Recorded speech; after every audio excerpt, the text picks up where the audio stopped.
有个国内的朋友提醒我说，美国也出现抢米了，是吧？加州的超市，华人把大米都抢回家了，仓板上空空如也。那么真实的美国，尤其是加州，是吧？据说是重灾区，因为加州橘郡和旧金山都被当地的 CDC 宣布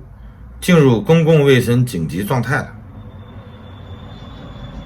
美国这次遭遇到新冠肺炎病毒，或者叫武汉病毒，到底真实的情况是什么样的呢？其实没有大家想的那么可怕。原先我们知道内地的宣传是美国的流感比较厉害，每年都要死好几千人，甚至上万人。那么遭遇到新冠肺炎病毒以后，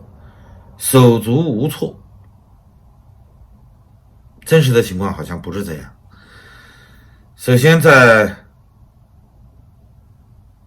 世界卫生组织1月30号宣布，武汉肺炎是世界卫生紧急状态，或者叫紧急事件。在这个消息刚刚传递出来的时候，美国政府就做出了一个非常令人惊讶的做法，紧急宣布过去14天曾经逗留过中国的，包括转机、中途停靠中国的，将不再允许进入美国，除非你是美国公民或者是美国永久居民以及他们的直系亲属。即便这样，到达美国以后也会被隔离14天。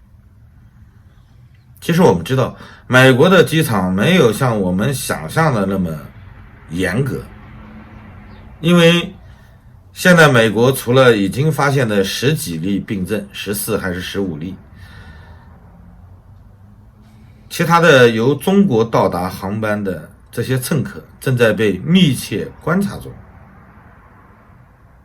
你说美国现在疑似病例或者注意观察的人群有8000多人这个话你可以说。但是即便从钻石公主号上迎回来了这些美国公民，加在一起，美国的确诊只有几十例，根本就没有达到恐慌的地步。至于说华人超市抢米，说句良心话，不是每个超市都这样。美国人没有拿这个当回事儿，因为他们非常信赖自己的医疗系统，他们认为他们有药，他们有完善的医疗制度，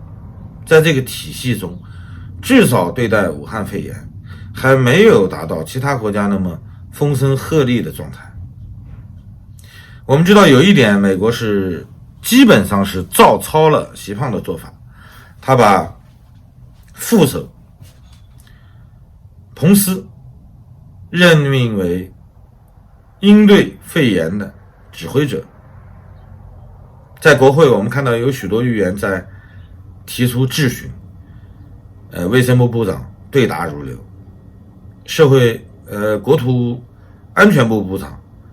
有点磕磕巴巴的。说句良心话，他的表现非常令人惊讶。问他有多少口罩，有没有足够的口罩，他说没有。问他准备好了吗，他说没准备好。问他具体的数字，不知道，可以查一查。但是卫生部部长非常清楚，他应该是公共卫生方面的专家，至少在他回答参议员的质询的时候，他没有任何打愣的情况。我们都知道，肺炎已经蔓延到40多个国家了，许多国家不仅非常紧张，而且死亡率跟中国看齐。比如说伊朗，其实意大利也差不多，死亡率也很高。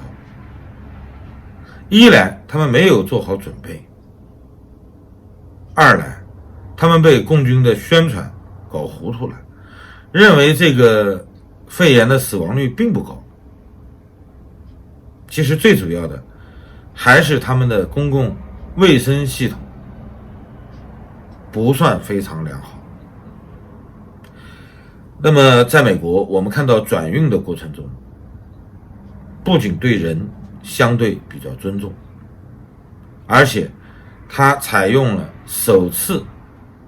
世界上可以说第一次面世的移动负压的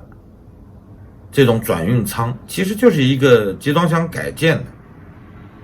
只不过人类历史上从来没有使用过这种移动的负压对传染病隔离的这种转移设备。那么至于其他的东西呢，全球应该有20多个小组正在研制疫苗，第一款美国研制的疫苗已经进入临床试验的最起码是待批准的状态，据说4月份就进入临床试验了，最快7、8月份就能有初步的结果。所以我们看到的新闻不一定都是真的，有许多人在微信中还呼朋唤友呢，怎么样躲避这次疫情，甚至有一些人夸张的形容怎么样偷渡回中国。我们看到的这些新闻其实都是宣传的一部分，因为有许多人即便离开了中国，他们还在看着腾讯推送的消息，在微博中传递所谓的正能量。我相信读过初中的人都应该知道，能量没有正负。为什么会把动画片中的这些词语摆到正式的媒体中来进行宣传呢？首次使用正能量，给你注入一点正能量的应该是宋三木，是吧？据说他的不具备作案能力，但是他最终还是为此而服刑了。人们总是把动画片中的一些词语用到生活中来，把虚幻中的故事带入现实中，或者说入戏太深，代入感太深。许多人自己吓自己，不敢出门了，出门必须要戴口罩了。理论上来说，大多数国家生病了你就去看医生，得了病你就老老实实的遵从医嘱，该隔离隔离，是吧？该在家待着就在家待着，别戴个口罩四处溜达。你跑到外面来，你光是戴个口罩有用吗？美国的医生建议是勤洗手，并没有让你非要绷个口罩在马路上招摇。其实我们看到许多这种争执无谓的没有必要的争执，在纽约的地铁，在加州的马路上，超市都发生过。你戴个口罩四处晃悠，人家以为你就是病人，你是病人呢，你为什么不好好的隔离在家呢？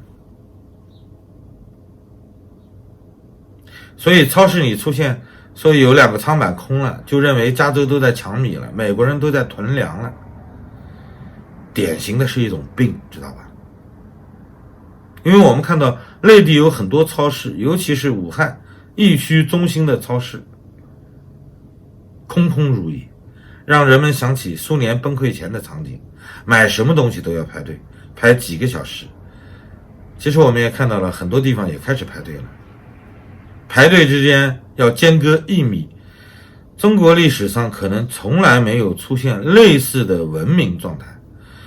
如果说中国人排队中间间隔1米的话，我相信这是第一次出现。排队是有的中国物资供应紧张的时期，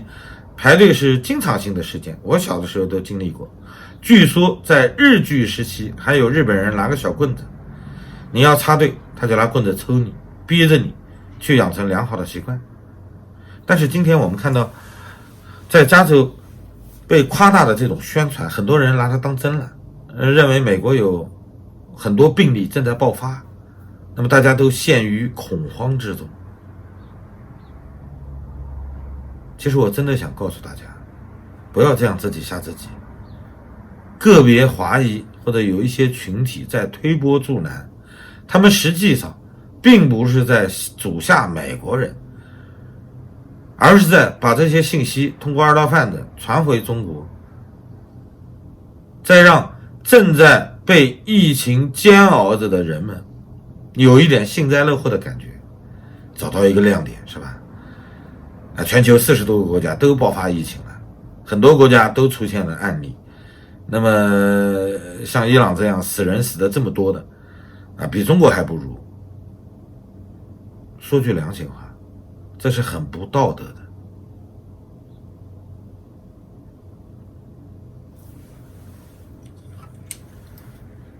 谢谢大家，再见。